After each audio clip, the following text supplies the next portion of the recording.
Welcome and السلام علیکم. Second year جو ہمارا پچھلا جو لیکچر تھا، پچھلے لیکچر میں ہم لوگوں نے پڑھا تھا کہ پاکستان جو ہے وہ پاکستان قدیم تہذیبوں کا گہوارہ ہے، جس میں ہم لوگوں نے مختلف تہذیبوں کے بارے میں پڑھا. پاکستان میں جیسے گندھارا کی اور وادی سندھ کی جو تہذیب ہے اس کے بارے میں ہم لوگوں نے پڑھا. تو اسی کے ساتھ ساتھ ہم لوگ آج اپنے جو لیکچر نمبر 3 ہے اس کو کنٹینیو کریں گے.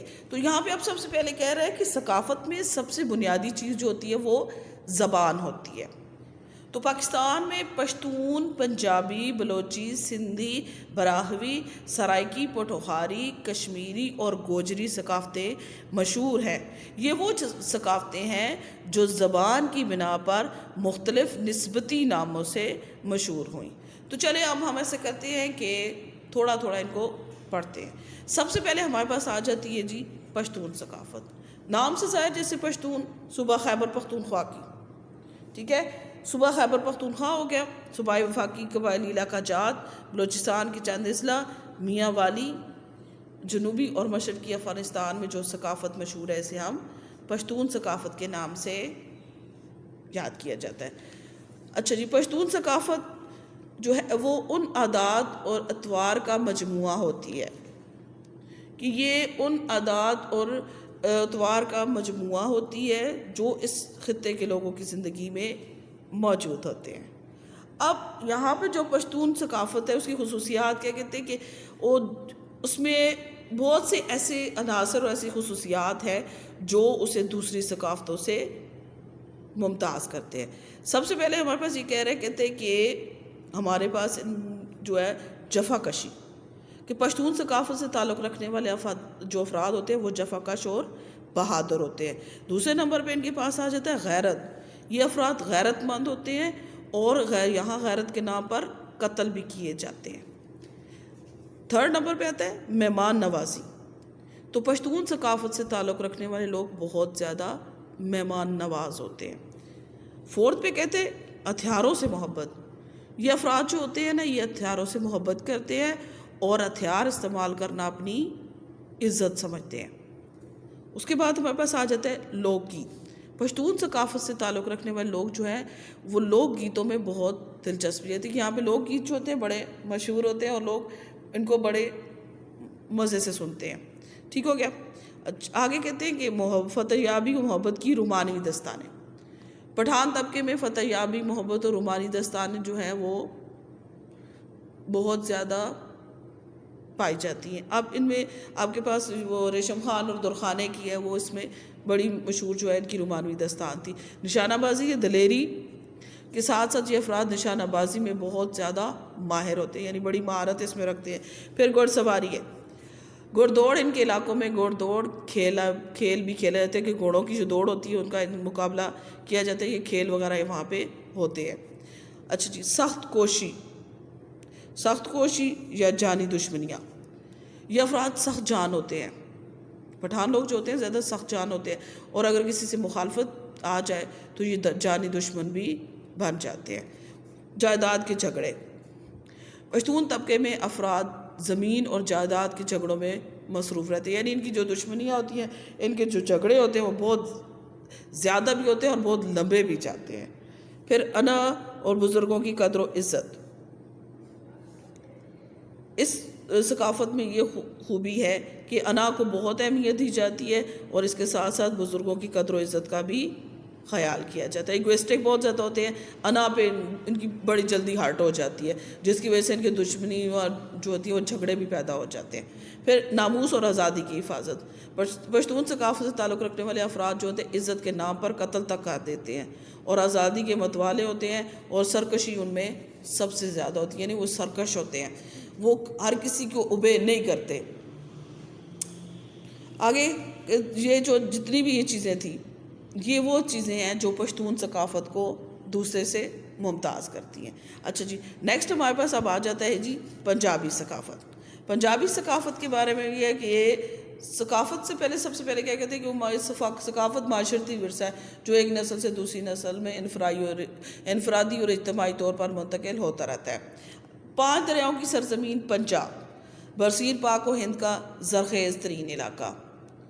تقسیم ہند کے ساتھ پنجاب بھی 2 حصوں میں تقسیم ہوا، ایک پاکستانی پنجاب بنا اور ایک بھارتی پنجاب بنا، لیکن ثقافتی حوالے سے پنجاب دونوں طرف ایک ہی جیسا ہے، یہاں پہ بولے جانے والی زبان کو پنجابی کہتے ہیں۔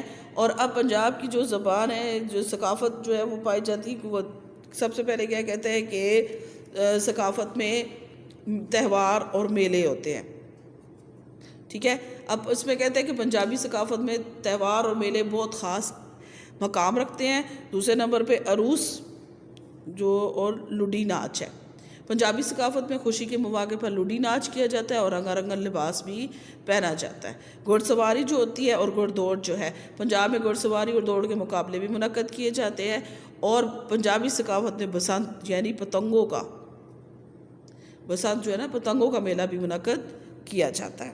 اچھا جی، نیکسٹ کہتے ہیں کہ کھیل تماشے جو ہیں یہ بھی پنجابی ثقافت کا اہم مقام رکھتے ہیں۔ صوفیہ سے محبت، صوفیانہ کلام اور صوفیہ کرام سے لگاؤ پنجابی ثقافت کا بہت اہم حصہ ہے، کیونکہ زیادہ دیکھا گیا کہ جو صوفیانہ کلام جتنا بھی ہوتا ہے زیادہ تر پنجابی میں ہوتا ہے۔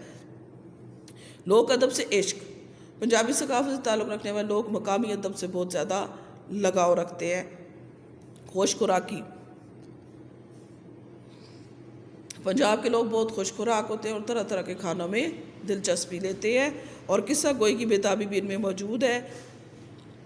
تو یہ ہے نا کہ جو ان میں قصہ گوئی اور قصہ سننے کی جو بےتابی ہوتی ہے یہ پنجابی ثقافت میں بہت زیادہ ہے، اور اس ثقافت میں اس کے ساتھ کیا لطائف، عوامی جملے، بول چال اور داستان سرائی بھی اپنی تمام توانائیوں کے ساتھ ابھی تک موجود ہے۔ 3rd نمبر پہ ہمارے پاس آ جاتا ہے جی کہ سندھی ثقافت۔ تو سندھی قدیم موجوداڑوں کا مقصد، موجوداڑوں مردوں کا شہر، تو قدیم موجوداڑوں کا جو مسکن انسانی بود و وباش کے حوالے سے پاکستان کا سب سے قدیم ترین علاقہ ہے، یعنی سندھ آبادی اور رقبے کے لحاظ سے جو ہے پاکستان کا دوسرا بڑا صوبہ بھی ہے، اور برصغیر پاک و ہند میں سب سے پہلے اسلام سندھ میں ہی داخل ہوا، اور اسلام کی اشاعت جو ہے وہ جنوبی ایشیا میں یہاں سے ہی ہوئی۔ اب سندھ جو ہے، یہاں پر جو ہے اکثریتی علاقوں میں زبان جو بولی جاتی ہے وہ سندھی ہے، اور یہاں پر 2 بڑے پیشے ہیں، ایک زراعت، دوسرا ماہی گیری یعنی کاشتکاری اور مچھلیاں پکڑنا۔ اب اس کے علاوہ یہ ہے کہ یہاں پر جو ایک اور چیز ہے وہ سندھ کی ثقافت یہ ہے کہ قدیم موجوداڑوں کا مسکن بھی ہے اور قدیم ترین علاقہ بھی ہے پاکستان کا، اس کے ساتھ ساتھ قدیم وڈیرا نظام اب بھی اس خطے میں موجود ہے، اور اس کے علاوہ یہاں کی ثقافت میں قدیمی اثرات موجود ہیں۔ اب یہاں پر یہ کہ اس کی چند رسومات ہیں، جن میں سب سے پہلے کاروکاری کی رسم ہے، دوسرے نمبر پہ قرآن مجید سے نکاح کروا دیا جاتا ہے تاکہ جائیداد کی تقسیم نہ ہو سکے، جائیداد کو بانٹنے سے بچانے کے لیے وہ لوگ لڑکیوں کا نکاح جو ہے وہ قرآن پاک سے کر دیتے ہیں۔ ملاکھڑا ایک عوامی کھیل، ملاکھڑا کھیلا جاتا ہے جو کہ کبڈی کے انداز کا ہوتا ہے۔ پھر بیلوں کی دوڑ ہوتی ہے، سندھ کے علاقوں میں بیلوں کی دوڑ بھی کروائی جاتی ہے، یعنی لوگ جو ہے وہ بیلوں وغیرہ کی دوڑ میں بھی حصہ لیتے ہیں۔ ایک اور چیز ہے کلہاڑی کا بطور ہتھیار استعمال۔ سندھ میں افراد جو ہوتے ہیں وہ زیادہ تر جیسے پشتون ثقافت کو ہوتے ہیں کہ ہتھیاروں سے وہ زیادہ تر اسلحہ وغیرہ یوز کرتے ہیں، تو یہاں پر یہ اسلحے کے طور پر استعمال جو ہتھیار جو ہے وہ کلہاڑی کا کیا جاتا ہے۔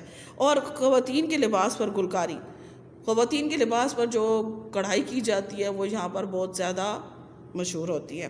اچھا، اس کے علاوہ جو مردوں کی کلا لنگی پہننا، اور مرد جو ہوتے ہیں وہ زیادہ تر کیونکہ سندھ میں گرمی ہوتی ہے تو وہ کلا اور لنگی کا استعمال زیادہ کرتے ہیں، اور اس کے ساتھ مردوں کا کیا ہوتا ہے کہ لمبی لمبی، سندھی لوگ کو دیکھا ہوگا ان کی بڑی لمبی لمبی مونچھیں ہوتی ہیں، دشمنیاں بھی پاتے ہیں، مہمان نوازی بھی ان میں زیادہ ہے، اور جرگہ نظام جو ہے وہ یہاں پر زیادہ تر فیصلے جو ہوتے ہیں وہ جرگہ نظام کے تحت کیے جاتے ہیں۔ اچھا، اس کے بعد کہتے ہیں کہ زرعی اجناس کی غیر مساویانہ تقسیم، کہ یہاں پر سندھ میں جو زرعی اجناس ہے کہ اس کی جو تقسیم کی جاتی ہے تو وہ اس میں بالکل بھی انصاف شامل نہیں کیا جاتا، غیر منصفانہ ہوتی ہے، اور برابری کی بنیاد پر ان میں تقسیم نہیں کی جاتی۔ خواتین کا مخصوص لباس ہوتا ہے، اور سندھ میں دیکھا ہوگا کہ زیادہ تر خواتین جو ہوتی ہیں وہ چوڑیاں پہنتی ہیں، وہ بڑی بڑی وائٹ کلر کی ہوتی ہیں یا وہ اسٹیل کے کلر کی ہوتی ہیں، جن میں جو غیر شادی شدہ ہوتی ہیں بچیاں ان کے کوہنیوں تک ہوتی ہیں، اور جو شادی شدہ ہوتی ہیں ان کے جو ہے وہ فل بازو شولڈر تک ان کی جو ہے وہ انہوں نے لگائی ہوتی ہیں۔ تو اب یہاں پہ یہ اس کے بعد کہتے ہیں کہ دیہی علاقوں میں اب بھی جدید تعلیم کی مخالفت اس ثقافت کی چند نمایاں خصوصیات ہے کہ ابھی بھی سندھ کے دیہی علاقوں میں تعلیم کی مخالفت بہت زیادہ کی جاتی ہے، کہ یہاں پہ تعلیم کو اچھا نہیں سمجھا جاتا ہے۔ ٹھیک ہے، یہ تو ہماری چند علاقائی ثقافتیں تھیں۔ اب آگے کہتے ہیں کہ پاکستان کا ثقافتی ورثے کے بارے میں پڑھتے ہیں، کہ پاکستان کا ثقافتی جو ورثہ ہے اور اس کے اہم مقامات کے بارے میں۔ تو ہمارے پاس سب سے پہلی چیز آتی ہے کہ پاکستان کی سرزمین قدیم ثقافتوں اور تہذیبوں کا گہوارہ ہے، کہ ہم لوگوں نے اس کے بارے میں پڑھا تقریباً آج سے 4-5 ہزار سال پہلے۔ اگر ہم سندھ اور موہنجو-داڑو گندھارا کی تہذیب کے بارے میں دیکھتے ہیں تو اس وقت یہ اپنی عروج پر پہنچی ہوئی تھی۔ اب وادی سندھ کی ایک تہذیب ہے اور ایک ہمارے پاس گندھارا کی تہذیب ہے۔ وادی سندھ کی تہذیب سے حوالے سے آپ کو یہ میں چیز بتائی تھی کہ وادی سندھ جو ہے اس کے بارے میں یہ تھا کہ وادی سندھ سے مراد وہ علاقہ ہے جسے دریائے سندھ اور اس کے معاون دریا جو ہیں وہ سیراب کرتے ہیں، اور اس کا موجودہ نام پاکستان ہے۔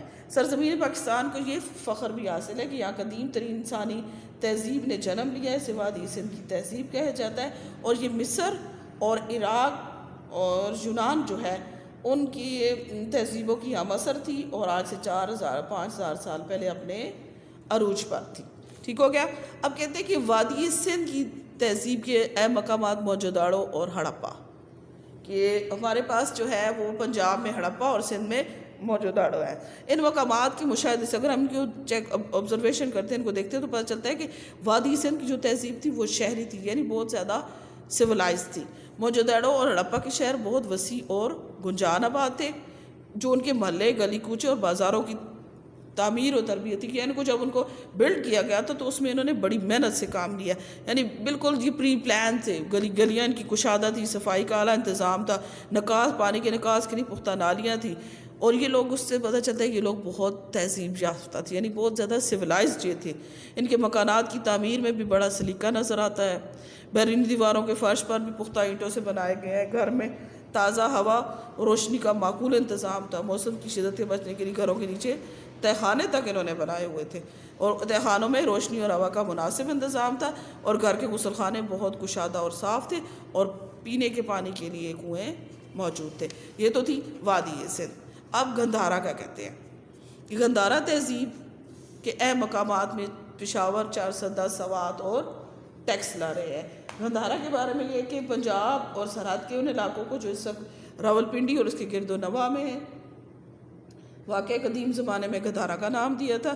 سیاسی لحاظ سے چارسدہ، پشاور، گندھارا دور کے دارالخلافہ رہے ہیں۔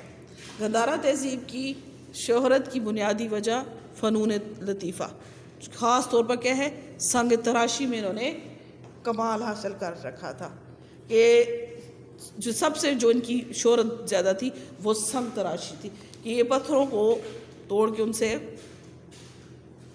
بنائے جاتے تھے، وہ مجسمے وغیرہ بھی بنائے جاتے تھے، اور مختلف کندہ کاری وغیرہ بھی کرتے تھے۔ پوری دنیا میں سے سرایا گیا یہ علاقے کچھ عرصے تک پہلے ایران اور پھر یونان کے زیر اثر رہا، اس لیے ہندی، ایرانی اور یونانی تہذیبوں نے مل کر یہاں ایک ایسی عظیم تہذیب کو جنم دیا جس میں ساری دنیا کی خصوصیات جمع ہو گئی تھی۔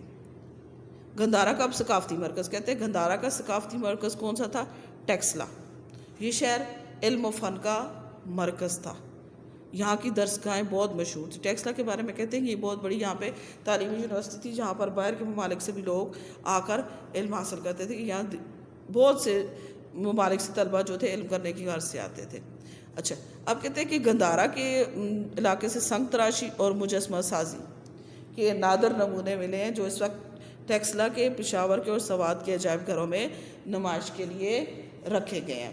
اب یہاں پر کہتے ہیں کہ پاکستان کی طول و عرض میں بہت سی عمارتیں ایسی موجود ہیں جو ہمارے تاریخی ورثے کا حصہ ہیں۔ اگر ہم لوگ مسلم دور کی عمارتوں کی بات کرتے ہیں، صرف پاکستان کی نہیں، اوورال میں بات کر رہی ہوں، تو ان میں ہمارے پاس قطب مینار ہے، علائی دروازہ ہے، مقبرہ غیاث الدین تغلق ہے، مقبرہ شیر شاہ سوری ہے، قلعہ آگرہ ہے، تاج محل آگرہ میں، شاہی قلعہ ہے اور شاہی جامع مسجد دہلی ہے، مقبرہ جہانگیر لاہور میں ہے، بادشاہی مسجد ہے، جامع مسجد جو ہے، اور ٹھٹھا مسجد معبد خان جو ہے پشاور میں ہے۔ یہ وہ ہیں جو مسلم دور کی ہمیں یاد دلاتی ہیں کہ جو اوورال ہے۔ لیکن اگر ہم پاکستان کے حوالے سے دیکھتے ہیں تو ہمارے پاس سب سے پہلے آ جاتا ہے جی قلعہ بالا حصار اور مسجد معبد خان جو پشاور میں ہے، بادشاہی مسجد، شاہی قلعہ اور شالیمار باغ لاہور میں ہے، جامع مسجد جو ہے وہ ٹھٹھا میں ہے۔ اس کے علاوہ ایک اور چیز ہم دیکھتے ہیں تو یہ مقبرہ جہانگیر جو ہے، مقبرہ جہانگیر جو ہے وہ بھی لاہور میں ہے، چوبرچی یہ بھی لاہور میں ہے، اور مقبرہ شاہ رکن عالم جو ہے وہ ملتان میں ہے۔ ٹھیک ہے، تو ملتان میں ہے جی مقبرہ شاہ رکن عالم کا، یہ جو ہے یہ ملتان میں ہے۔ ٹھیک ہے، تو یہ تو آج کا جو ہمارا لیکچر تھا بیٹا وہ اس میں یہ تھا کہ ہماری جو علاقائی ثقافتیں ان کے بارے میں ہم لوگوں نے پڑھا، تو اس کے ساتھ پاکستان کا جو ورثہ جس میں ہم تہذیبوں کے بارے میں پڑھا کہ ہمارے پاس وادی سندھ کی تہذیب تھی، ہمارے پاس گندھارا کی تہذیب کدھر کدھر سے تھی، تو ان کے بارے میں تھوڑا سا ہم لوگوں نے پڑھا تھا۔ اس کے علاوہ ہم نے پاکستان جو ہمارا قدیم ورثہ جو ہماری تاریخی عمارتیں ان کے بارے میں پڑھا۔ امید ہے بچے آپ کو اس کی سمجھ آ گئی ہوگی، اگر کہیں کوئی ڈیفیشنسی ہوئی، کوئی بھی پرابلم ہے تو لازمی کمنٹ کرے گا، اگر سمجھ آ گیا تو پھر بھی کمنٹ کریں، آپ کی خدمت کے لیے حاضر ہے۔ اوکے بچے، اللہ حافظ۔